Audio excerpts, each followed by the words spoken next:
कितीही प्रयत्न केला तरी दुःख साथ सोडत नाही. सतत काही ना काहीतरी मागे लागतंय म्हणतोस. आता ह्यावर उपाय शांतपणे ऐक.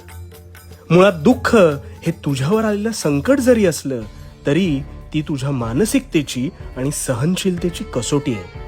आता ह्या कसोटीला तू कसं सामोरं जातोस हे तितकंच महत्वाचं. ज्याच्या आयुष्यात ही संकट जास्त वाटायला येतात ते त्याची कुवत पाहून येत असतात.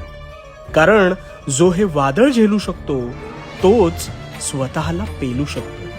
आणि म्हणून जर तुला असं वाटत असेल की माझ्यावर संकटांचा मारा संपत नाही, तर तू त्या कसोटीला पात्र आहेस म्हणून.